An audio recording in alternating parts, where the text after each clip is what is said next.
Hello and welcome to another Lighthouse Wellness Community podcast. My name is Donagh McKeown. My name is Frank O'Connor. This program is designed to encourage open conversation around wellness, mindfulness and healing. As part of the Irish diaspora, Donna and I would like to bring an Irish dimension to this conversation. Our hope is to break through the stigma surrounding mental health and to bring awareness to the many ways to recovery and to a healthy way of life. Tama Cuisac Mai, Donna Gormian Magach. We're just kind of saying hello, good morning, may God be with you in our native Irish language.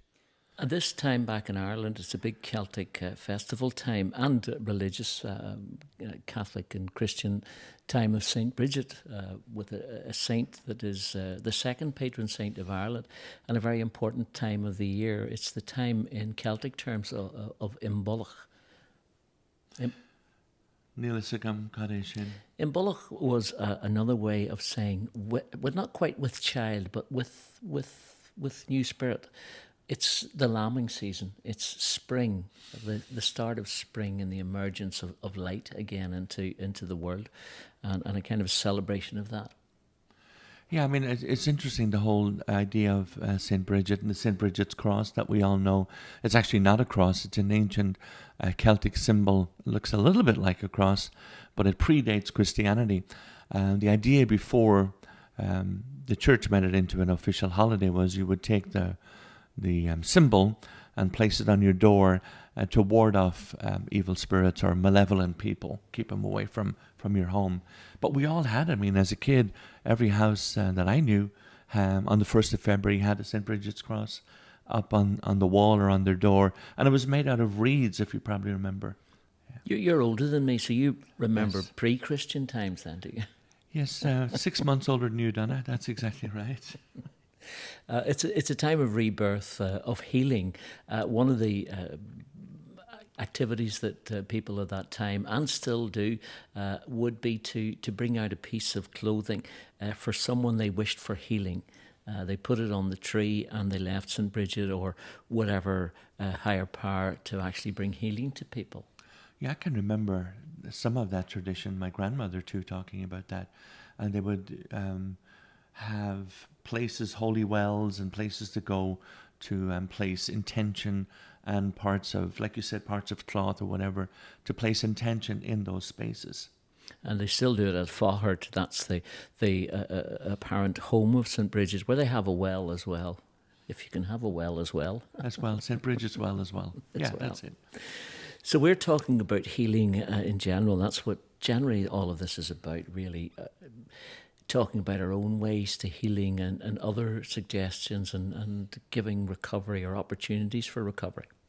Yeah, we wanted to look today specifically at the role of acceptance and the idea there. I mean, one example, Carl Jung, famous psychiatrist,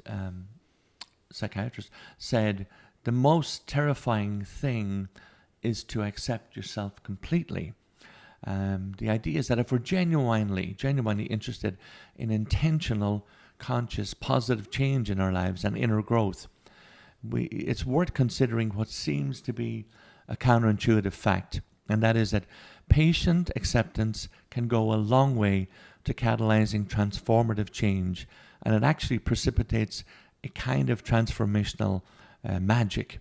It has its own way of influencing how we feel and how we perceive life. And it's that perception with lack of self-worth right at the heart of it that many of us find ourselves in a depressed state, that we're not even able to challenge that we might be more worthy of our own good and other people's good. It's a really dark kind of place to start off with. Yeah, and like you and I definitely have our own experiences. We've spoken many times here about our past with mental health issues, depression, psychosis. We've spoken about that from our own experiences. What's interesting is the time and place that we live in now. There are mental health issues for almost everybody. To some degree, anxiety particularly is a huge deal. Inability to sleep, a thinking mind that won't switch off. And the idea is that we come to a space of acceptance first. Now, what exactly does that mean? Can I embrace and accept myself exactly as I am? Can I embrace and accept life exactly as it is in this moment? If I can do that, I can go beyond myself and begin to accept other people as well. It's difficult, if not impossible, to truly accept other people as they are if I haven't done it for myself. Where do you start, though, particularly if you're in the depressed state? Having been there, I have my answers, but they came at the end of that depression when it was almost disappearing. But I suppose when I realised it was probably the start of the recovery from that, accepting that this was my position, without accepting that this was my lot, if you see what I mean, that I could accept that maybe I was worthy of something more, but that I wasn't predetermined to always be this way. Yeah, I mean, that's exactly it. And what's the first step in any recovery program, whether it's mental health, addiction, whatever it may be, is the acceptance that in and of myself, my thinking, my behaviors, but coming from thinking originally, are causing me deep disturbance and pain. And as we said only last week, in the words of Einstein, the same thinking that caused the problem is not going to get me out of the problem. So number one, accept there's a situation here that's not really good. Accept that I'm not content, happy, at peace, and accept that of myself, I may need help. So where do we go to help someone who's in that situation? Hopefully listening, working their way through some of the process with us. How do you, from the outside, help someone who's in that position? I mean, all we can do, the true reality is, I cannot help somebody who doesn't want to be helped. That's a very difficult, truthful statement, but it's truthful. If people are in a position where they know things are not the way they want them to be and they want help, there's a lot of help available. So let's talk about that. If you're living in the United States, or in Ireland where we come from, seek out medical help through social services for sure. If there's a mental health issue, please seek out help. Psychologists, psychiatrists, incredible resources. Mental health clinics, incredible resources. And then anybody with addictions or emotional situations, please go to 12-step programs where there's open door policy, come on in. And that includes everything from drug, alcohol addiction. There's even now 12-step programs for children of alcoholics, 12-step programs for gambling, 12-step programs for marriages. Even there's Marriage Anonymous. So there's a myriad ways of getting help for whatever the situation may be. The most damage I can do to myself is to stay home and do nothing. And that getting through that first door, it's always the most difficult step. If it's one thing we do, Frank, is encouraging the conversation about mental health and well-being. To say that it's all right to talk about not being well, that's a major step for some people. Or for someone to recognise in the street, when you're having a conversation with a friend who you kind of know is deeply troubled, without being invasive and saying, I know what's wrong with you, because you don't. But saying, I hear what you're saying. I hear, you wouldn't even use the word pain. I hear what you're going through. And that in itself, as a service to others, is so invaluable. Through the work that I've been doing kind of on the radio and talking to people in conversation, I know that's what I'm doing. I'm not there to solve the problem. I'm just there to listen. And that I know works for those individuals. To say words that they couldn't express before, I'm depressed or I'm suicidal or whatever, just to actually give someone the opportunity to do that moves them that little bit further to recovery. Yeah, creating a safe space.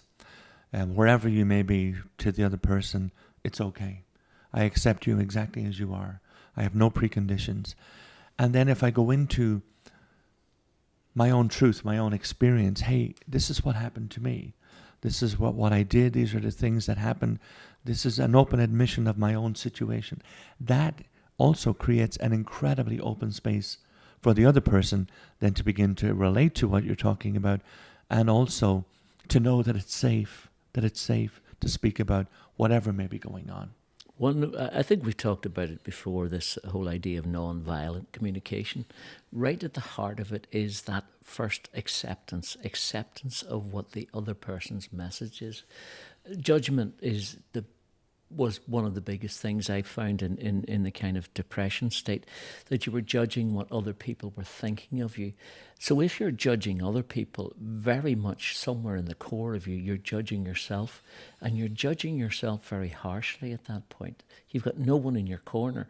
So if you allow yourself to just get that little bit further and come across people who are non-judgmental, well, you kind of can then embrace that and say, well, I'm harder on myself than that person has been. So maybe I can be nicer to myself. Does that make sense? Absolutely. Yeah. The idea that somebody else's anger, for example, towards me, the truth of that is it's not about me. It's what's going on with that person. And if I can disassociate that blame, and there's a great healing process in that. For example, I can even go back into past events or childhood events that maybe cause pain for me or other people. Take a look at that from a position of acceptance. Take it one step further and say, those people who caused the pain had issues that were enabling them or creating a situation where they behaved in that highly destructive way towards me. I know that's difficult to do, and I know it's difficult to say. However, it also is more truthful and more reality-based. For example, on a spiritual level, if I can participate in what we call the dance of acceptance and go to the truth of reality and things exactly as they are, that takes courage, but that courageous willingness to be with life on life's terms, exactly in the present moment, has an empowering and a restorative way to bring us to inner peace, to bring me to a place where I'm like, I'm at peace with myself. One thing I think is worth saying in that you don't have to accept every single thing and every single thought and every single kind of challenge that comes away. This is a slow learner class, if you like, in that you start off slowly and build up to the ability to kind of accept more things. Because you're getting back into that. I'm judging myself and how far I'm moving forward and how better I feel. So it's a kind of a one step at a time process too. And yet it can be dramatically quick, because once you start to do it here, it develops into other areas and aspects of your thinking. Yeah, there are people who have major transformational moments. Because they're so far. I'll give you some examples. Eckhart Tolle talks about his transformative moment. Bill Wilson, the founder of Alcoholics Anonymous, had a lightning flash in a hospital bed where he had this complete awareness that drastically changed his life from that moment. Eckhart Tolle the same way. So there are instances of that. What's more likely for most people is, like you said, that slow awakening to what my truth is, the slow acceptance of life on life's terms. The fact that life was here before me. Life is going on right now in China and Russia and Africa and South America and all over the world, regardless of what I say, think, or do sitting here in this moment. Life will continue after I am no longer here. So all that's been asked of me is just accept that that's truth, that's reality. It's happening. I don't have to interfere. I can just accept it as it is. We talked last week about gratitude, and I know a lot of people responded to yourself as to how that worked in a slow process. I would say it's exactly the same with this, and that's the point that I was making, that try a little, then try some more, and then try a little bit more. And start to find people who are accepting of you. Start to find those circles of people who do listen. And go and look for some more. Go and look for programs, if you like, that are built around that. And that kind of it's like nurturing anything. It's nurturing you. It's giving you a safer space at all times. So you're building on your kind of network and your capacity to do that. The one individual who brings you to other friends who are kind of a like mind, and I mean, it blossoms in that, doesn't it? Yeah, community. That's all of the modern, all the 12-step programs all group therapy, all individual therapy is based on community coming together. And the willingness for me just to walk into that situation, put my hand up and say, I need help, opens all of those doors. That's really the most critical part, is just that admission that in and of myself, my very best thinking did not serve me well.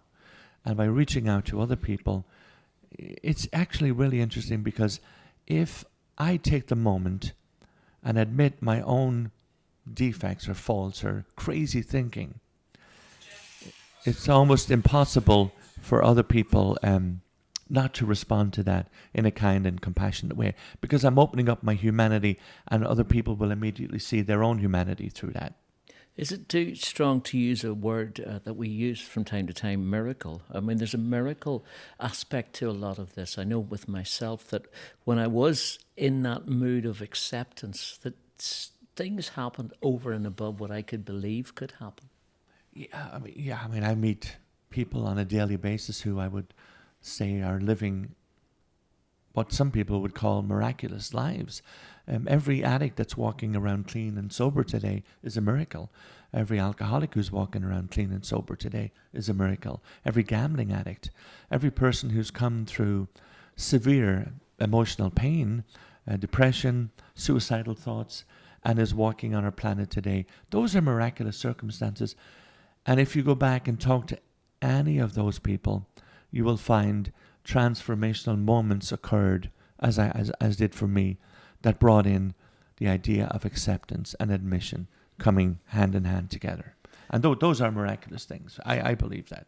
Well, I didn't quite have a miraculous day on Wednesday, but I had to kind of go back to acceptance. I was relating the story briefly to you before, where I brought my car to work, and the work finished 6 or 7 hours later, and I'm on my way back on the Bay Area Rapid Transit. I'm heading towards to pick my car up, and then I realised that my car is actually 10 miles back along the route that I've just come.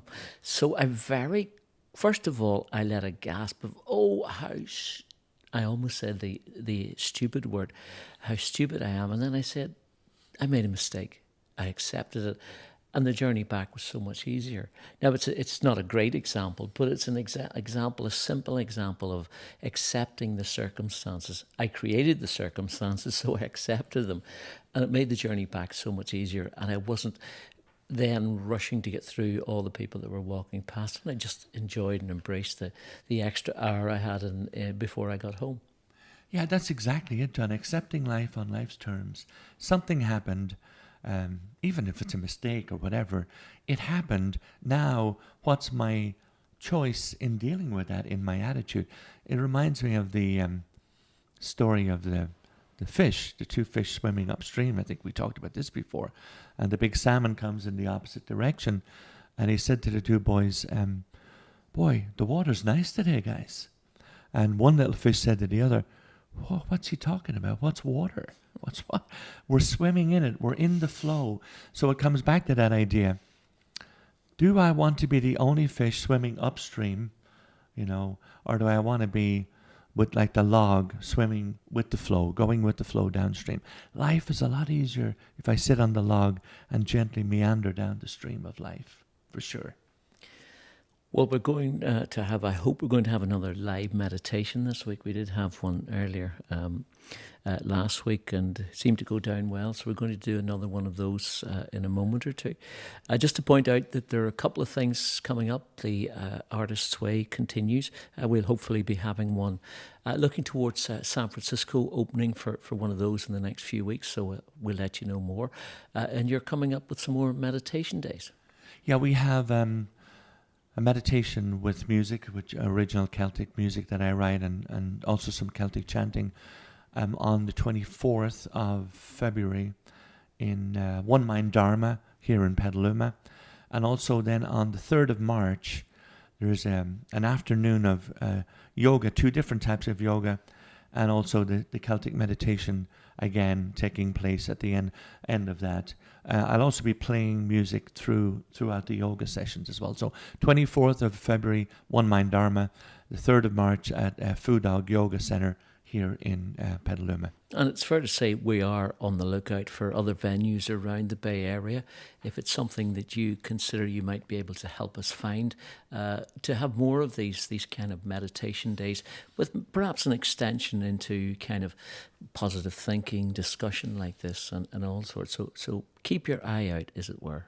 Yeah, good idea. Good thought, Donna, because even on the day in One Mind Dharma, we will have a section of time allotted to speak about what is meditation, what can we do, how can it assist us, how can it benefit me or other people, and also answer any questions that somebody might have, bring them into that community. So in the meantime, Frank, we'll let you do your stuff with the meditation, and undoubtedly it will have the whole idea of this idea of acceptance as well. Yeah, we'll bring acceptance in for sure, living in the present moment, absolutely. Okay, folks, and welcome to our meditation portion of this broadcast. So today what we want to do is begin as normal with our breathing. So if you would just breathe in gently through your nose and out through your mouth to the count of 5. We will then hold for 5 and release the breath to the count of 5. And I'll do that with you. So breathing in through your nose. 1, 2, 3, 4, 5. Hold the breath. 1, 2, 3, 4, 5. Release your breath. 1, 2, 3, 4, and 5. Now let's do that again. Breathing in. 1, 2, 3, 4, 5. Holding the breath. 1, 2, 3, 4, 5. Release the breath. 1, 2, 3, 4, and 5. Now let's just become conscious of our physical body for a moment.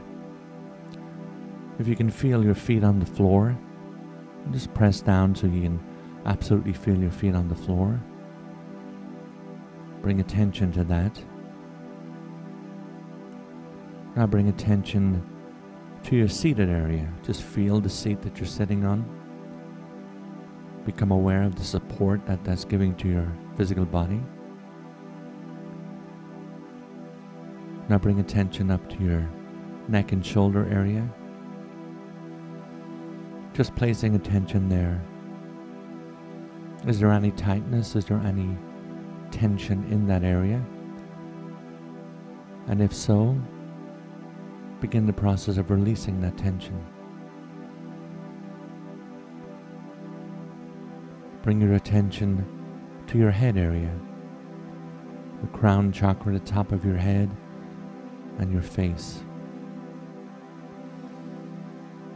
Am I sitting straight? Am I sitting erect? Or if you're lying down, am I in a very comfortable position?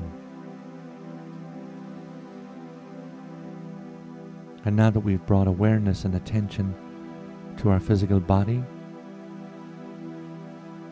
we've taken some attention away from the thinking mind. I want you to, for a moment, go internally, inside that physical body,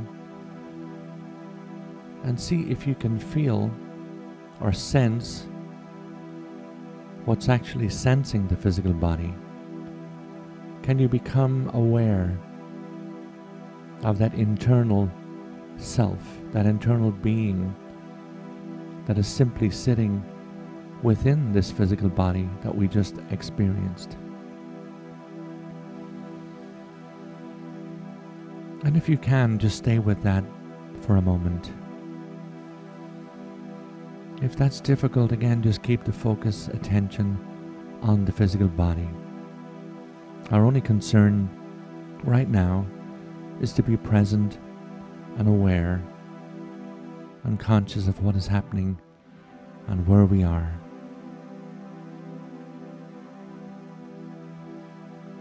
I'm going to play some music now and some chanting, And the idea is simple. Relax and let yourself go. Bring your attention to what you're hearing and the sensations that may arise in your physical body. Let's give ourselves a little break, a little holiday, a little vacation from our thinking mind and the world that lives all around us. And for now, just stay present to this moment. Stay present to the being that we are. Stay present to our physical bodies and our breathing.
as it is,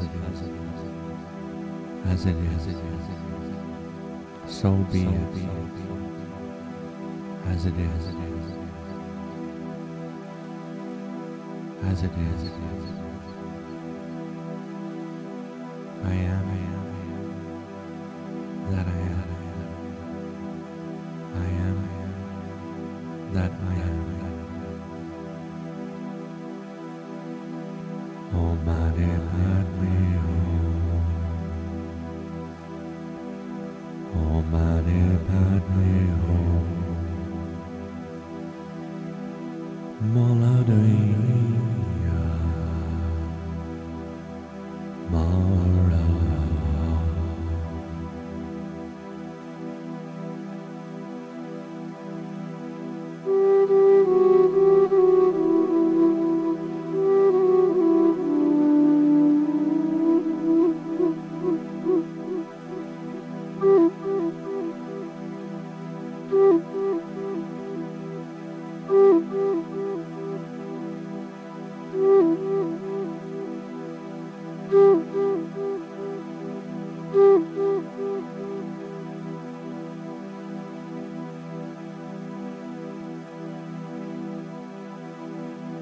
I choose to live in this moment. I choose to live in this moment. I have no past. I know no future. I have right now. I live right now.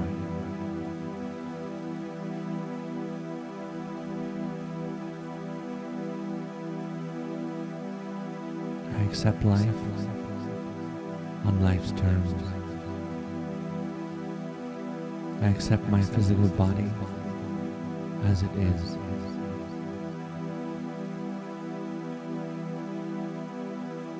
I choose love and acceptance.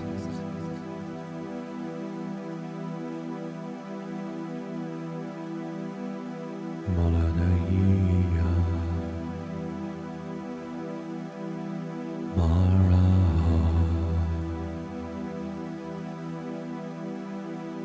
I thank God for what is.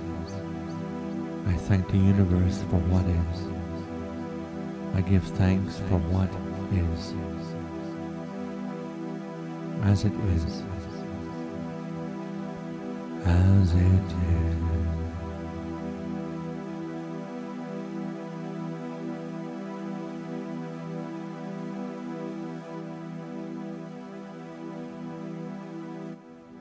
Now we gently bring ourselves back to the present moment. Awareness, that is, back to right now. Bring our awareness once again back to the essence that lives within our physical body. The electrical spark, that energy force that inhabits this physical body. Now bring attention to the physical body itself. And take a moment just to feel your feet once again on the ground. Feel your seated area.